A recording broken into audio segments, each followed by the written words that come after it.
puisqu'on est peu nombreux, on va peut-être en profiter. Déjà, je vais te laisser te présenter, si tu veux bien, Jérôme. Donc, je suis Jérôme Stefanello, je suis directeur des services à la mobilité chez Flowbird. Flowbird, pour ceux qui connaissent, vous avez sûrement déjà une relation intime avec nous à travers le paiement de stationnement notamment, puisque nous sommes leaders mondiaux sur la partie horodateur, mais on intervient aussi sur la partie billettique transport en commun, notamment à Angers. On va peut-être profiter justement d'être un groupe réduit. C'était déjà des mini-conférences, mais là on est sur un format qui l'est encore plus. Peut-être tout simplement pour écouter vos attentes en la matière. Et puis n'hésitez pas pour le coup à poser toutes vos questions à Jérôme. L'idée, Jérôme, peut-être d'abord développer un peu l'histoire de l'entreprise, en expliquer ses spécificités qui la conduisent à être au cœur de la vie citoyenne et de son organisation. Tout d'abord, Flowbird a commencé par s'appeler de notre nom, puisqu'il a été développé il y a très longtemps par Schlumberger, que certains connaissent par les compteurs, notamment au niveau énergétique et notamment de pétrole. Puis, donc ça a été créé à Besançon, qui est le fief de l'horlogerie. Donc entre compter des flux et compter tout court, eh bien, on a trouvé l'horodateur comme finalement un bon système de développement. Donc on compte du temps. Et puis, ça a été créé au nom de Parkeon il y a quelques années. Certains connaissent plus Parkeon que Flowbird. Flowbird étant né il y a 2 ans avec la fusion avec le numéro 2 mondial, puisqu'on s'est rapproché du numéro 2 mondial qui s'appelait Calais, qui est un Scandinave. Et donc aujourd'hui, on est leader mondial de tous ces systèmes. Alors au travers de ces évolutions, on a commencé par une aventure très métallurgique, puisqu'on a encore une convention collective qui est la métallurgie, vers une boîte de soft aujourd'hui, puisqu'aujourd'hui on parle plutôt de réconciliation bancaire, de développement de soft, plus que d'épaisseur de tôle ou de peinture, même si on a gardé ses compétences dans la maison. Le gros des troupes est à Besançon. Donc on est resté très franco-français et on est fiers d'être champion du monde français. Aujourd'hui, la solution concrètement, en quoi est-ce qu'elle peut intéresser le citoyen ? Enfin, à quel moment le citoyen a une part à jouer avec la solution que tu proposes ?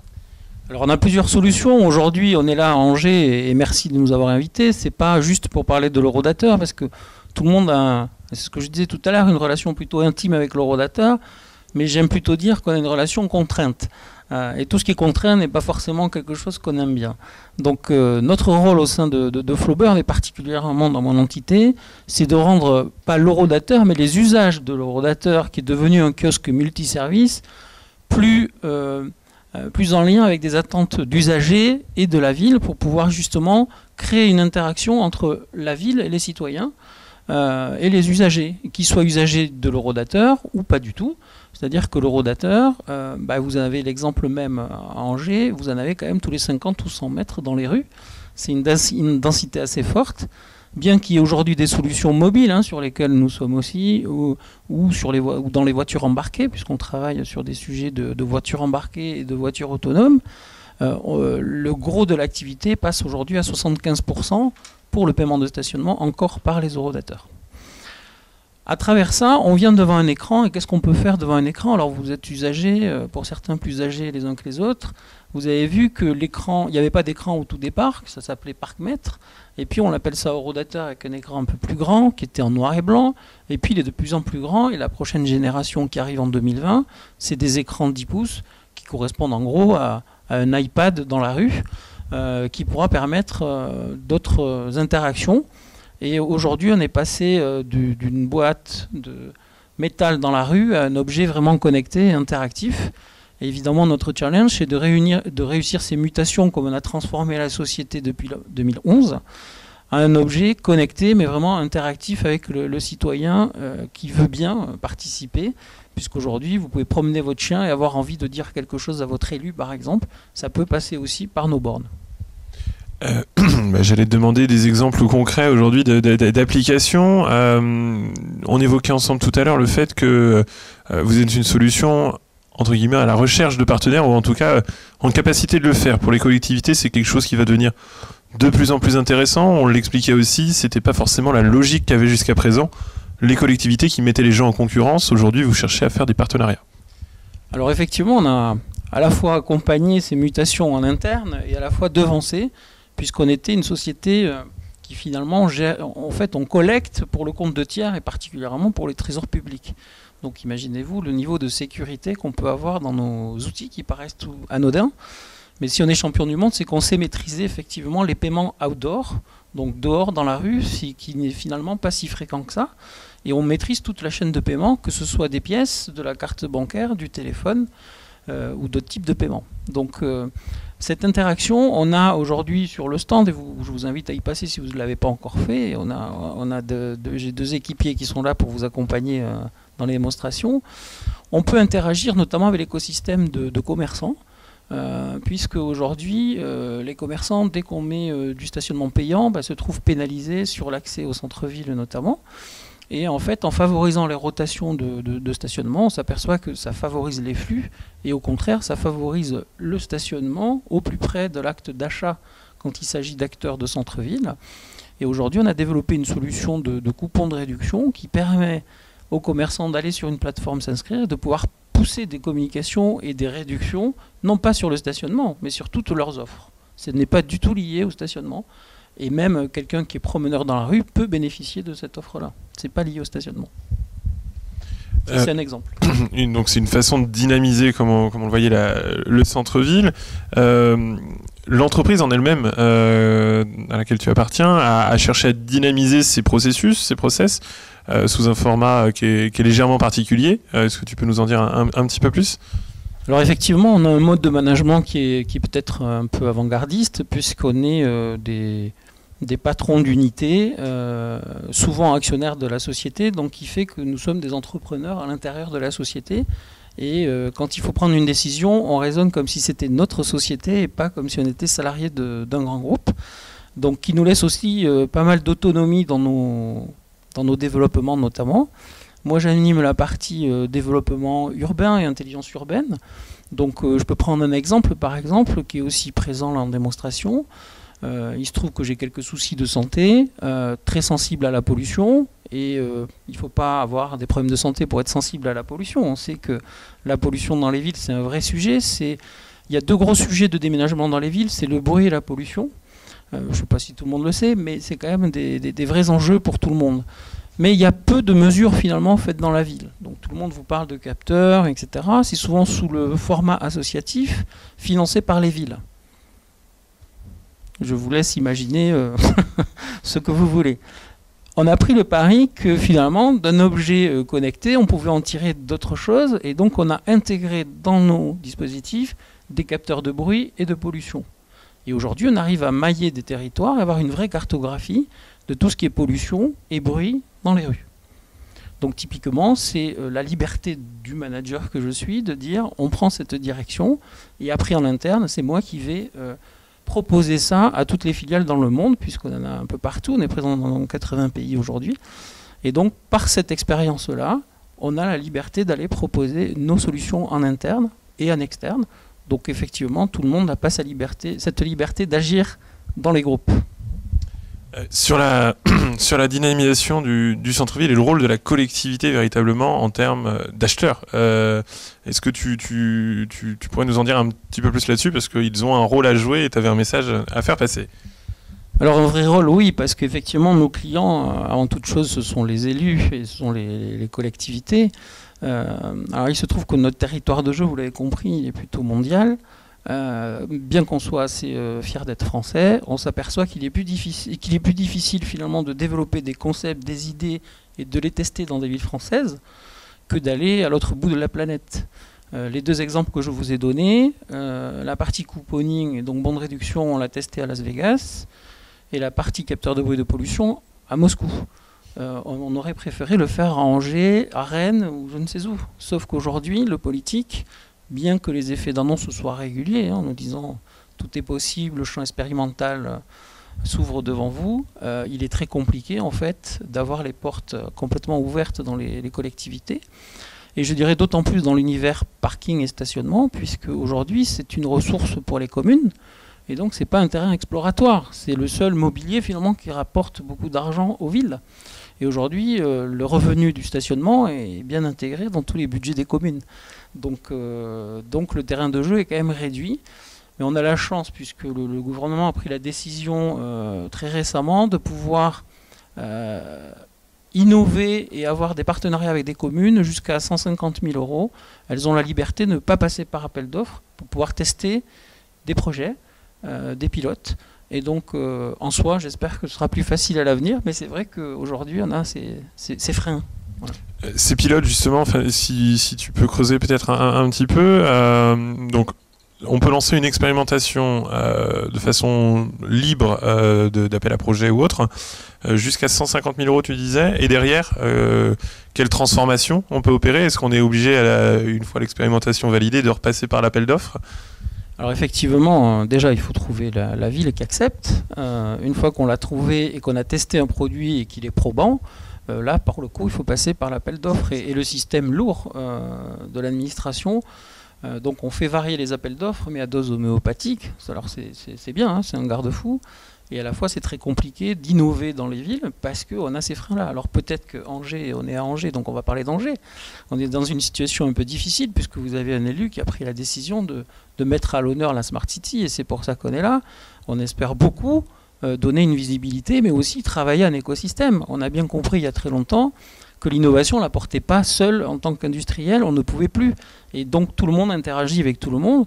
Et c'est pour ça que tout à l'heure tu disais on avance groupé et on arrive à se regrouper avant de répondre aux appels d'offres, alors qu'il y a quelques années, c'était très mal vu d'arriver groupé parce qu'il y avait une espèce d'entente illicite aux yeux des élus qui ne supportaient pas. Donc les choses ont bien changé, tant mieux, mais ça veut dire aussi que, je vais donner un autre exemple, on avait un langage informatique qui nous était propre pour gérer justement l'argent des autres. On avait tellement sécurisé qu'on avait inventé un langage informatique. La plupart de nos machines, et celles que vous avez encore aujourd'hui dans les rues à Angers, sont sur un langage informatique propre à Flaubert. Donc là, on est tranquille parce qu'avant de rentrer dedans, c'est un peu compliqué. À partir de 2020, on a basculé sur une plateforme sous Android, comme tout le monde, donc plateforme ouverte, où on va pouvoir s'interfacer avec tout le monde, mais tout le monde pourra aussi nous interfacer. Donc la course, ça va être de comment on se positionne dans la chaîne de valeur. Est-ce qu'on accepte de ne pas avoir le leadership sur un sujet? Comment on partage la valeur? Ça, c'est des sujets qu'on ne traitait pas trop jusqu'à maintenant, beaucoup plus dans le mode du transport que dans le mode de l'horodateur. Mais évidemment, on est en train de basculer à nouveau dans un autre monde d'agrégateurs et de savoir comment on se positionne sur les chaînes de valeur, sachant qu'on ne pourra pas avoir 100% de la valeur. Très bien, je te remercie. Je ne sais pas si les uns et les autres ont des questions ou souhaiteraient réagir. N'hésitez pas. Profitez-en, je sais que c'est l'heure du déjeuner. Mais... c'est presque l'heure de la sieste. On sent certains commencent à piquer du nez. Est-ce qu'il y a des représentants de villes ou d'élus ou pas du tout? Non. Est-ce qu'il y a des citoyens engagés et qui souhaiteraient voir ce genre de solutions se déployer? Les uns et les autres, j'imagine. Jérémy, oui, tu fais partie de ces citoyens qui sont à l'écoute. Est-ce que toi, sur la dynamisation du centre-ville via ce type de solution, tu as une réflexion à apporter sur ce qui vient d'être dit par Jérôme? Alors moi, sur l'aspect gestion du parking, pour moi, c'est pas un problème de centre-ville, mais après, moi, ce qui m'intéresse, c'est les mesures de pollution, parce que j'habite dans le centre-ville, tous les matins, c'est bouché par les voitures de chez moi, et on voit la différence au niveau de l'air entre le matin à 7h30 et 8h, et le samedi dimanche où le trafic est réduit. Donc c'est vrai que c'est des mesures, si on peut les avoir en temps réel pour prouver qu'il y a un impact négatif sur la circulation du centre-ville, je pense qu'on a tous, en tant que citoyen entrepreneur, en tant que décideur, plutôt envie de fermer les yeux dessus. Donc, je sais pas, après il y a un double discours qui va être assez difficile à tenir en disant oui, on veut du progrès, on veut de l'innovation, de la mesure en temps réel, la data, qu'est-ce qu'il y a avec, mais d'un autre côté, la data va en contradiction avec Bon, alors c'est très juste, hein, ce que vous dites est très très juste, et cette remarque, on y est confronté toute la journée, puisque quand on porte ces solutions de mesurer le bruit et la pollution, alors la voiture, on pointe du doigt la voiture, il n'y a pas que la voiture, hein, parce que la voiture c'est pour 1/3 des pollutions à peu près dans les villes. C'est celle que vous voyez qui est le plus tangibles, et voilà. Mais ça représente un tiers à peu près, le reste c'est du chauffage et du transport, le reste c'est du transport, d'accord. Sur la partie voiture, effectivement, alors je dirais pas qu'il y a un double discours des politiques, puisque ça reste nos clients, et donc je les ménage. Mais c'est surtout qu'ils sont embêtés par la donnée. Aujourd'hui, quand on mesure et quand on arrive à cartographier, ils s'aperçoivent qu'effectivement il y a des pics de pollution ou des rues qu'il ne faudrait pas habiter. C'est hyper anxiogène pour le politique, mais aussi pour les citoyens. Donc aujourd'hui, si on donne l'accès à tout le monde de tout ce qui se passe dans les rues en termes de pollution, je pense que l'élu sera complètement démuni en termes de dispositifs à prendre ou de décisions à prendre. Donc aujourd'hui, effectivement, alors vous avez les anglo-saxons qui sont totalement décomplexés sur le sujet et qui le mettent en pâture, ça pose pas de problème. Nous, c'est plus mesuré, et je pense à juste titre, parce que je suis pas sûr que tout le monde ait aujourd'hui capacité à le recul suffisant pour dire oui, c'est pollué, mais j'explique la cause comme ça, ou il faudrait que le politique prenne telle ou telle décision. Je suis pas sûr, c'est peut-être pas assez mature, mais je veux pas créer de polémique sur le sujet. Je sais que c'était très difficile, mais il est évident que le jour où on aura cartographié toutes les villes, à ce moment-là, il y aura des décisions fortes à prendre. Alors, si on touche à la voiture, ce sera peut-être des sens de circulation, ce sera peut-être des piétonisations de rues, ce sera peut-être l'interdiction des voitures thermiques, comme certains élus l'ont annoncé, je ne sais pas. Ce qui est sûr, c'est qu'il n'y a pas une solution qui favorise tout le monde, ça n'existe pas.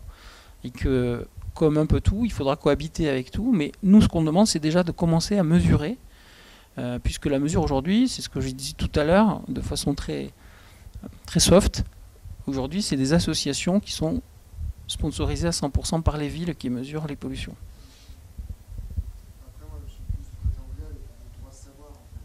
J'achète une maison, j'habite dans le centre-ville, j'ai le droit de savoir dans quel environnement je vis et ce que la commune, au sens large, va me faire subir en vivant dans telle ou telle rue, tel ou tel quartier.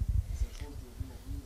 Alors vous avez raison, et on peut aller que dans ce sens-là, parce qu'il y a une miniaturisation, je sais pas, on fait des capteurs de plus en plus petits aujourd'hui, et vous pouvez en gros avoir des capteurs dans votre poche. Dans votre poche, il y a des solutions, non, pas de Porsche, mais de poche. Moi non plus, j'ai pas de Porsche. Vous avez des petits capteurs qui sont de la forme d'un téléphone mobile, et c'est pour ça que je dis poche et mobile, et vous pouvez mesurer vous-même la pollution. Alors c'est pas... Le degré de mesure n'est pas aussi précis que les systèmes associatifs qu'il y a, etc. Mais ça donne une indication. C'est très dangereux, parce que vous faites très peur. Mais il y en a même une application qui vous crée un parcours pour aller courir le matin, si vous voulez, en évitant les zones à risque. Je pense que ça part du bon sens, mais le politique va être rattrapé. Quand je vous dis, il ne sait pas quoi faire de la donnée parce que c'est anxiogène, le jour où les gens vont s'équiper de microcapteurs, aller voir les élus en leur disant voilà, c'est bien, c'est pollué, mais qu'est-ce que tu as fait pour moi? Rien.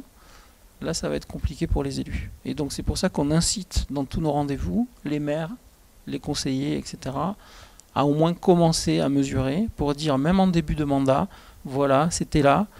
J'ai peut-être pas trouvé toutes les solutions, mais j'ai déjà mesuré et je sais comment peut-être agir demain pour faire mieux et avoir une meilleure qualité de vie. Voilà.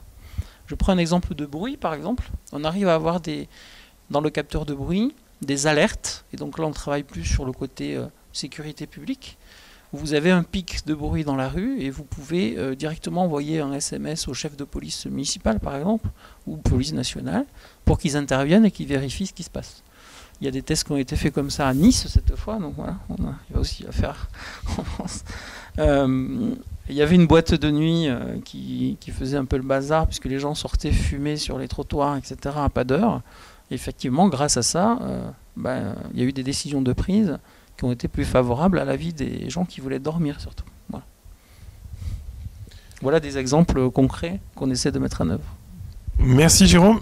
J'invite les uns les autres à te rejoindre éventuellement sur le démonstrateur pour voir les solutions en direct et voir à quoi tout ça ressemble et à quoi vous tendez je vais pas réussir à finir cette phrase. Je vous remercie. La prochaine conférence, je t'en prie.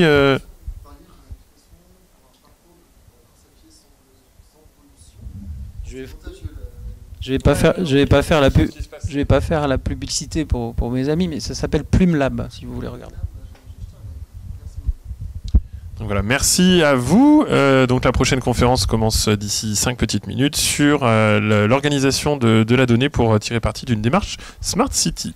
Merci, et ceux qui veulent, vous pouvez suivre Geoffrey et puis me suivre, et on peut vous montrer ça directement sur les bornes et les systèmes. Voilà. Merci beaucoup. Merci.